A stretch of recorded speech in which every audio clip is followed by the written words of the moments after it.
மணிப்பூரில் அமைதியை நிலைநாட்ட உரிய நடவடிக்கை எடுக்க வேண்டும். அதிகாரிகளுக்கு மத்திய உள்துறை அமைச்சர் அமித் ஷா உத்தரவு.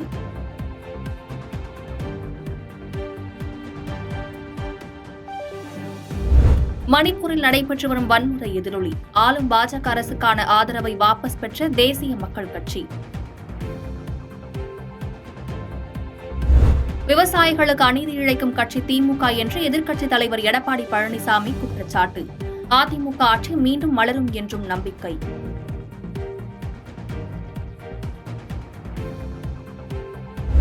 முதலமைச்சர் ஸ்டாலினுக்கும் துணை முதலமைச்சர் உதயநிதி ஸ்டாலினுக்கும் நாவடக்கம் தேவை என்று எடப்பாடி பழனிசாமி ஆவேசம்.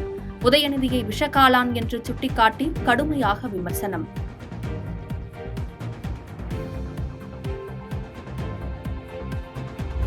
கரப்பான் பூச்சிகளுக்கும் விஷ ஜந்துக்களுக்கும் என்றைக்கும் தான் விஷக்காலான் தான். எடப்பாடி பழனிசாமி விமர்சனத்திற்கு அமைச்சர் உதயநிதி ஸ்டாலின் பதில்.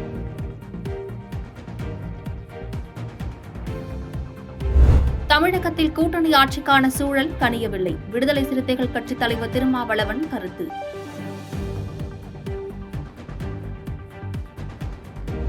தெலுங்கு குறித்து பேசிய வழக்கில் நடிகை கஸ்தூரிக்கு வரும் 29ஆம் தேதி வரை நீதிமன்ற காவல். எழும்பூர் நீதிமன்றம் உத்தரவை அடுத்து புழல் சிறையில் அடைக்கப்பட்டார். திமுக ஆட்சிக்கு எதிராக கருத்துக்களை பதிவிடுவோர் கைது செய்யப்படுகிறார்கள். பாஜக தேசிய மகளிர் அணி தலைவரும் பாஜக எம்எல்ஏவுமான வானதி சீனிவாசன் விமர்சனம்.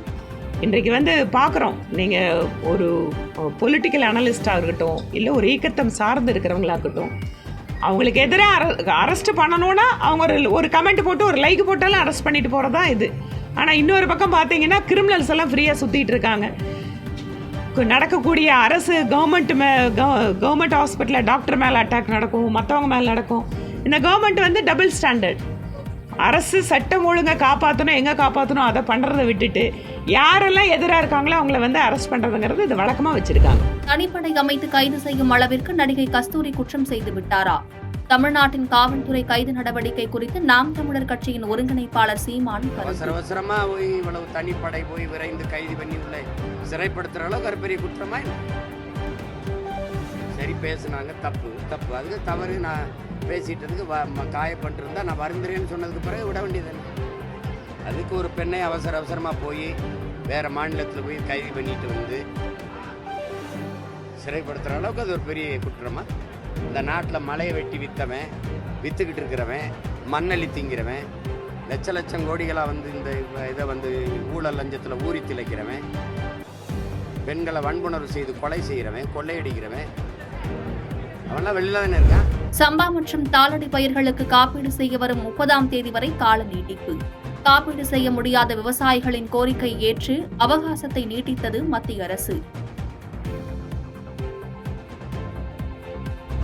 பிரதமர் மோடிக்கு உரிய விருது வழங்கி கௌரவித்த நைஜீரிய அதிபர். இரு நாட்டு நட்புறவுக்கு முக்கியத்துவம் அளிப்பதாக பிரதமர் மோடி புகழாரம். கொல்கத்தாவில் பயிற்சி மருத்துவர் கொலை செய்யப்பட்ட சம்பவத்தின் 100 நாட்கள் நிறைவடைந்தது. நீதி கேட்டு தீப்பந்தங்களை ஏந்தி முழக்கங்களை எழுப்பி போராட்டங்களில் ஈடுபட்ட மருத்துவர்கள்.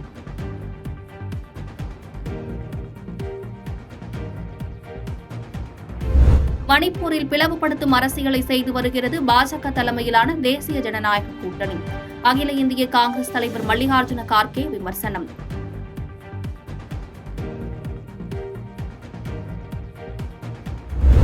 உக்ரைன் மீதான ரஷ்யாவின் போர் 1000வது நாளை எட்டியது. மின் கட்டமைப்புகளை குறிவைத்து தாக்குதல் நடத்துவதால் மின் சேவை பாதிப்பு. லெபனான் தலைநகர் பெய்ரூட்டில் இஸ்ரேல் தொடர் தாக்குதல், இடிந்து விழுந்த கட்டிடங்கள்.